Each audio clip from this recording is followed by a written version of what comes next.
All right. Good morning, good afternoon, good evening, wherever you are in the world. Thank you so much for joining us at SaaStr Annual. You are at a roundtable session with Joe Chernov, the CMO of Pendo. Thank you so much for joining us today. We are going to dive into some housekeeping items before I hand it over to Joe. All right, you joined this roundtable and you popped out with your video. That is on purpose. You are on mute, but it is an interactive session and we would love for you to ask questions and engage in the conversation as well. We encourage you to either raise your hand with the icon in the toolbar below at Zoom, or the chat is open. You're welcome to drop in your questions or your statements or your ideas in the chat, and Joe will be able to address those as well. It's 30 minutes, it's jam-packed with content, and we're looking forward to spending the next 30 minutes with you. They are recorded, it is broadcast live as well. And I'm going to kick it over to Joe. Thank you so much for joining us. All right, thanks, Tammy. And to be really clear, at the end of this talk, we need to have a conversation. So I have about, 5-10 minutes of slides for a 30-minute talk. So we definitely need to use the chat feature, use the hand raise feature, and have a discussion at the end. All right, so I lead the marketing team at Pendo. But I built my career in content marketing. And I have seen over the years this sort of degradation in the efficacy of content marketing, at least in B2B. And it's been gnawing at me because one, it's a bummer to see something I worked really hard on giving rise to start to stall out. But it's also a bummer because as a CMO or as a founder, you got to find a way to replace the business value that content marketing once delivered, that it is no longer delivering. And that's how this conversation ends. This conversation ends with a discussion about, so now what, okay? So this is how I look at marketing. I presented this 2 board meetings ago. There was more to it than one slide, but this is what I discussed. Done well, demand gen, particularly this sort of inbound model of demand gen, where there's this notion of a form that somebody fills out in exchange for some value to be delivered by the company. Maybe it's an ebook, maybe it's some type of interactive experience. And you give up your identity in exchange for that. And now the company has a lead of some measure of qualification. And that sets in motion their marketing program. That is what I would call done well, high floor marketing. That is to say that you aren't going to necessarily hit high growth goals built on the back of that alone, but you're always going to have some value delivered to the sales team from the marketing org, some value that need to build on top of. In order to reach the goal, you have to introduce the concept of leverage, which is another talk entirely. But what I want to talk about is as content degrades and the floor is no longer so high, that bar starts to come down. What do you do to boost it back up, or what do you do to fill the gap? All right, and so let's start with like what's gone wrong here. What's happened to content marketing? The dirty little secret is like bad content marketing has kind of ruined content marketing. So let me go back one. So what happened to it is we just got lazy as marketers. The stuff we started to publish was kind of rote. It looked like what everybody else was publishing. There was a lack of kind of innovation. It was blog post, form, ebook, and we never really broke that cycle. The way we tried to fix the sort of decaying of efficacy was do more of it, and doing more of it only increased the noise, making the signal that much harder to find. for a while, there were maybe pockets of industries that weren't doing this form of marketing. And so you could find a space that was kind of, fresh snow. But there's not that many industries with fresh snow anymore. And there was this added challenge where marketers became measured by this notion of a marketing qualified lead. And the executive team wanted more and more of these marketing qualified leads. And so what marketers started to do is lower the bar to become one. And then what that ended up meaning is the minute content marketing worked, somebody filled out a form and entered that company's sales funnel, they got swarmed with sales calls. And so now people sort of brace before filling out a form, before entering a company's sales funnel, because they know, gosh, is it really worth the aggravation I'm going to find when I fill out this form to get whatever it is this company's promising, because I know I'm going to pay for it in my time. I'm going to pay for it with a sales rep coming at me before I'm ready to have that conversation. So if any of these things are happening in your organization, you probably have a decaying efficacy in your content program. So like no matter how much you're publishing, traffic doesn't reflect it. Or the number of people that come and fill out a form and enter your sales funnel, the number of those that actually become a good lead, become an opportunity, starts to decay. You start to see a drop off in the efficacy of the quality of the leads you're pulling in. Your costs start to rise regardless of the quality. This is the telltale of all telltales. You hit your numbers. You gin up exactly the number of leads that the company expects you to deliver, but sales misses its numbers. That doesn't mean marketing's doing its job and sales isn't. That means marketing is not holding itself accountable for the quality that sales needs. So your victory lap comes at their expense. That's a telltale sign. If your SDRs or if your inside sales team would rather place an outbound call than follow up on your leads, you got a real problem.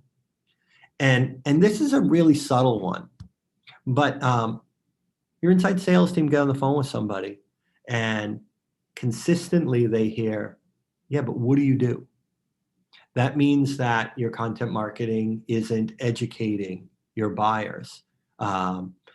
And in terms of what it is that your organization delivers, what the value your organization provides is.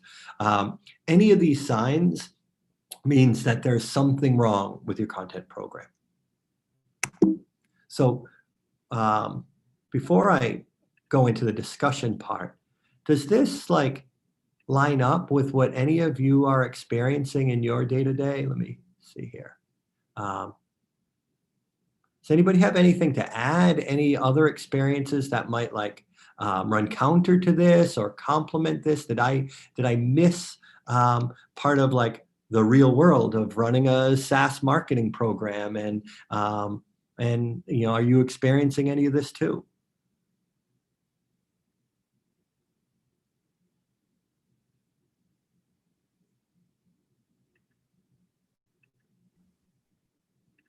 All right. Well, I will consider that we are all on the same page. So I can chime in if you'd like. Please. I'm totally in line with what you're saying, and I think if I'm hearing you correctly, what you're saying is there's no single point of where things have gone wrong. It's a mix of everything, but obviously, I think it's super interesting to also learn from others sort of where they're struggling the most, because you're pointing out quite a few things, and it's, where would you say is the prime challenge? Is it just bad content, or is it everything all together? I think it's I think what happened is I'm prone to say, show me how I measure and I'll show you how I behave. And what happened is marketers finally had a metric. We called it a marketing qualified lead. Doesn't matter what you call it. But we finally had a metric that like set in motion marketing being measurable. The dirty little secret was there was no universal definition of that marketing qualified lead. That varied by organization. You had to find your own. And so when you have a metric, and early on you could attach some value to that metric, what does the CFO want? What does the CEO want? What does a chief revenue officer or VP of sales want? They want more of them. And so marketers strive to create more and more of these units of value. And eventually, you either run on a runway, that is to say you've pulled everybody into your database, or you start to experience this natural decay in quality, right? If the more efficient you are, then each new name you convert will be incrementally worse than the one before it, right? Or you would have converted the better one first. You start to stray from your ICP, ideal customer profile. And you start to see that you begin to miss your number. And so what do? Well, there's no universal definition of this MQL.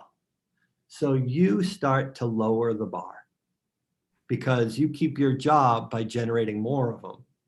And since there's no universal definition, well, who's going to really be the wiser if you lower the definition, right? Maybe you use a lead scoring system that says at 100 points you're an MQL. Well, ratchet it down to 90, ratchet it down to 80 until you're hitting your numbers, but what you're passing along to sales isn't valuable. I think underneath all of it, that's what happened. We tried to keep our jobs and at a disservice to the organization rather than pushing back on the volume requirements. I think, I've been at this for a while. I've seen this play out in a number of companies. I think that's the underpinning of it all.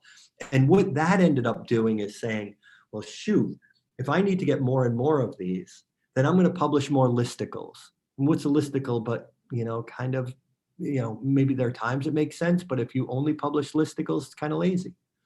Or I'm going to publish content that strays really far from what we sell because I want to appeal to as wide an audience as possible to get as many clicks as possible. Well, those are the people that have no idea what you do when your inside sales rep talks to them, because what you were publishing was designed to convert. It wasn't designed to educate a buyer. And so, the sort of original sin of all of this is this notion of an MQL being the sole unit of value that marketing delivers. And then the second challenge is not pushing back on the organization when they say, great, I want more and more of those things. I believe that's what happened. I'd love to hear if others have a different point of view on this.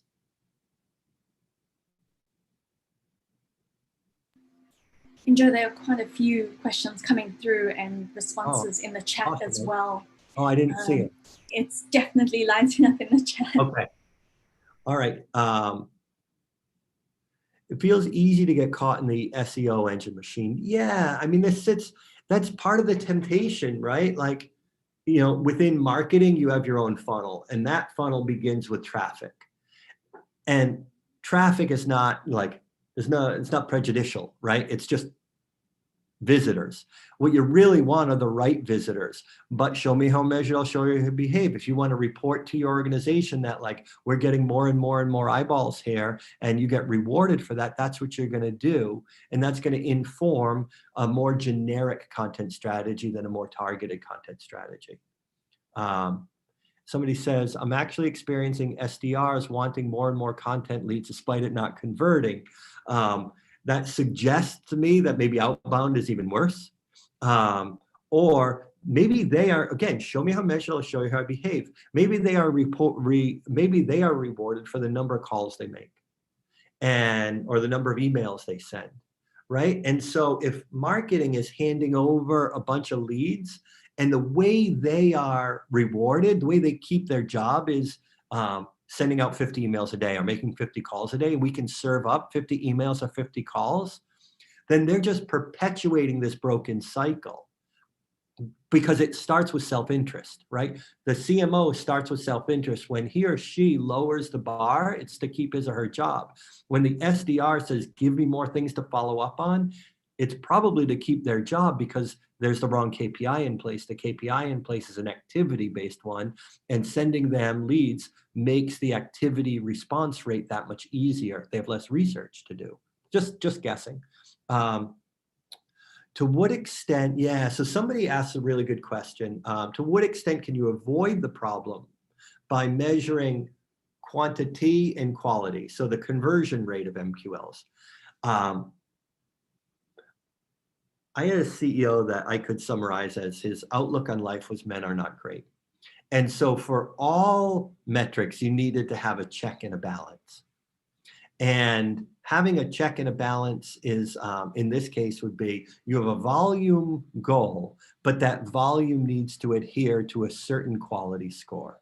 If it doesn't, then you don't get credit for the output, the volume output. I think that's a healthy thing to put in place. I'll tell you a funny story. We shifted to an account-based model in that company. And what we found, let me see if I can get I have to get the story right, but what we put in place was a model where we generated, it was essentially the ABM equivalent of a marketing qualified lead. It was a marketing qualified account. And in order to become one, you had to have a 20% likelihood to convert. And what we measured was the number of leads that of qualified accounts that we generated in this 20% bucket. But if we dropped below 20%, I didn't get credit for the volume. And so it nullified all of that output. And that's how I was measured personally. And it was a way to keep myself honest. So I think that recommendation is a good one. Somebody saw a marketing director get fired for pushing back on sales when they wanted to water down the definition of an MQL. Ooh, sales wanted to water down the definition of an MQL, and the marketer stood up for it. That's interesting. What do they say? Nobody ever gets, no couple ever really fights over the dishes, right? It's just emblematic of a deeper issue. I suspect this is emblematic of a deeper issue because the company should want the marketing director to be a champion for quality, unless they're so precious about quality that the sales team has inside reps that have nothing to do. So I could see this playing out by the sales team saying, you're too much of a purist marketer. And I get that you want quality, but at this rate, I have SDRs that can only outbound. And surely, if we lower the bar a little and deliver some more volume, that quality will exceed an outbound call. So can you meet me in the middle? And then if this person towed the line and said, no, it's quality at all costs, then they don't understand the economics of the business, that there's some expensive headcount that are sitting idle. Maybe that went on a little. It's hard to know all the details, but that's a guess from some experience. The number of website visits isn't really still a metric for marketing, but it's a leading indicator, right? If your traffic is down, then likely all the downstream events are likely to follow as well, unless you've been really judicious about not attracting the wrong traffic, which is fairly tricky to do. But no, I don't report to the C team what our website visits are, but it is an important thing to know from a inside marketing standpoint. For the marketing team should be tracking that because it is a leading indicator. Somebody says that how-to content is often overlooked, and it's been a top performer for her. And I agree. I think that's a really good example. How-to content being more product specific, educating an audience on how to get more value out of your product, how to better use your product. And I do agree that it can be really effective.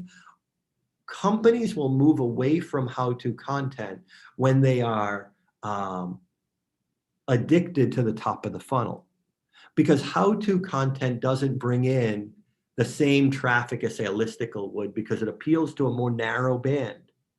However, it's going to educate your audience, and the right audience, like only the right person is going to click on how to use your product. It's got to be somebody that's leaning forward. And so while the N is going to be relatively low, the quality for that content is high. And so that's why I think of content marketing as more of a portfolio. You do need a little bit at the top of the funnel. You got to keep new DNA in your gene pool, but don't be so consumed by that you're not thinking about content as a middle funnel or even bottom of funnel accelerator. You just got to be a little careful there. So how do you educate an org to get them to respect good marketing? Most SaaS CEOs I've met aren't willing to wait for good marketing practices to work. Keyword wait. Like, marketing takes a long time. Good marketing takes a long time. When I was at HubSpot, we had, now the scale is all wacky there, right? Because there's so many eyeballs. But when we started our sales blog, we waited until we had 500,000 monthlies to begin to try to commercialize the blog, to put a single CTA on it, because we wanted to be really pure about like getting good content, lots of people coming back, and only then would we try to monetize it. That took a long time even there. But like $600 million ARR company, they figured it out. I think that story may help. Now that CEO may say, well, that's HubSpot. Yeah, but HubSpot wasn't always HubSpot. Like, that's how they became it. All right, I want to skip ahead because I want to talk a little bit about what I know of CMOs I'm friendly with, or what I'm personally doing with my team to do to start to kind of wean ourselves off of content as the sole source of demand creation. And so think of what InVision is doing with like movies and movie theaters, right? Like, when I joined this industry in 2009, brand was a dirty word. It's not anymore. And so some companies are using brand as their differentiator. LinkedIn has a share of voice product that's not at all about conversions. It's just about how many people are talking about you. Account-based marketing. There is scale now in ABM. Like, before you had software-enabled ABM, account-based marketing was like, getting tickets to the big game. It's not that anymore. You can run ABM at cohorts of, a couple thousand companies.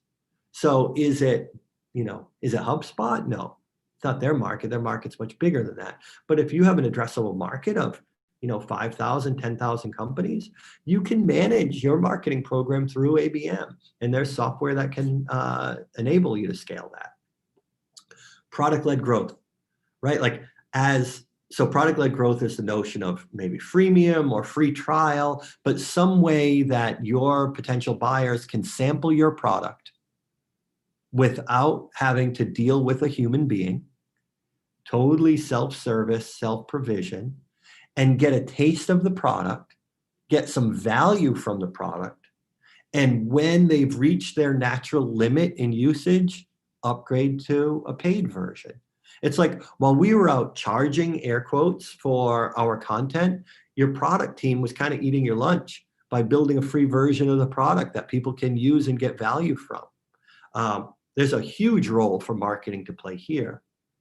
And then there are certain ideas that I haven't represented here that folks on this call have some experience with and can would be game to talk about or endorse. So here are 3 ways I think companies are weaning themselves off of content, but I'd love to hear more ideas.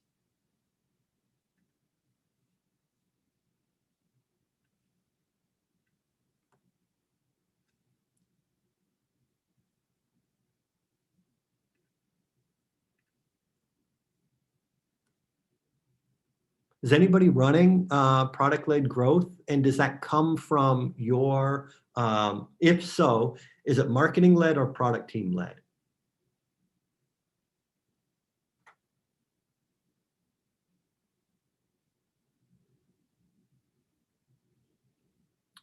So somebody says product team for now. I think it's probably the best imaginable answer. My sense is that the product team has adjusted to the product-led motion faster than marketers.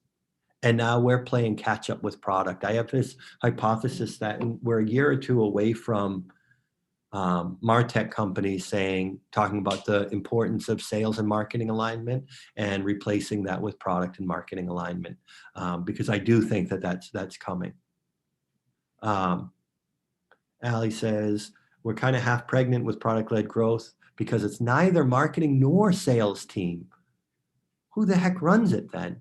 I'm neither marketing nor product team. Is it the sales team? I'd be intrigued to know who leads it. And we do both. What does that mean? You do both content and PLG, or both product and marketing run PLG? All right, so Ali says, it's like half shared in a shoddy way between marketing and product. Okay, that's funny. So I would say that marketing, you got a chance to grab the brass ring there, because the quality from like a product qualified lead is only going to relieve you of the burden to generate more and more top of funnel leads. And if anybody or my team were on this call, they would laugh here because I say it a lot. That is the hamster wheel of death for a marketing department, to just live on purely being a lead output machine. Nobody wants to do that. Marketing is much bigger than that. So if you could grab the mantle and take over PLG, it's only going to it's going to lighten the load at the top of the funnel. Somebody said PLG wasn't converting. I think I'm no PLG expert. I'm the executive sponsor of our PLG motion, but it's much more technical than I am. And so I'm kind of like, ooh, I'm not that technical. I would say this, it is likely influenced by the sector you're in. It is also, it wasn't converting. This is not, if you build it, they'll come. Like, you have to, it's so crazy to think about, but like, you're going to have to spend meaningful dollars in driving signups for a free product. And it's like totally counterintuitive, right? But you can't just build something in free and assume that folks are going to come to it. I'll say this, without mentioning company name, I know a really household name SaaS company, and their free product gets like 2.5, I think it was, signups a day. And so this isn't necessarily going to generate the volume that you're used to in other aspects of your marketing. But the expectation is that the value that you have, like advocates in the world, will make up for it. But you are going to have to put some dough behind it. Somebody else said, when the product team leads PLG, what do you suggest in terms of having a fluid coordination with marketing sales? Yeah, Charlie, I think the product team, like at Pendo, a PM owns free day-to-day because it is technical and it is a skew of Pendo. But now what has to happen is, if he wants the resources behind this product that he loves because he owns it, he's only going to get those resources if it delivers value to the business. That's where sales and marketing come in. And now sales and marketing have to talk about, how much cannibalization we're willing to tolerate. We talk about where we should set the threshold for a product qualified lead, then we can pull the PM back in, because that person will need to instrument the free product to say, like, when X happens, you pop open a form asking them if they want to upgrade, or when X happens, you alert a sales rep to call in. So product has to play a role, but you really do need this sort of triumvirate of marketing, figuring out this, the promotional model, as well as where the PQL threshold is set, sales having in place a motion that is able to follow up on these free users based on where those thresholds are set, and the product owner himself or herself instrumenting the product to support those motions. They really all do need to come together to make this work. This is a hard thing, right? This isn't putting out an ebook with a form in front of it. This sea change is a hard thing. Awesome. Thank you so much, Joe. I know we are slightly over time here. We will collect all these questions that we have come in as well, and make them available after the session. These will be recorded as well, and we'll have the recordings available over the next few days. I hate to cut this short. Okay. I hope it was helpful, everybody. I'm Jay Chernov on Twitter. If you want to ask me a question following up on this, I'm always happy to respond. Okay. Thank you so much, Joe.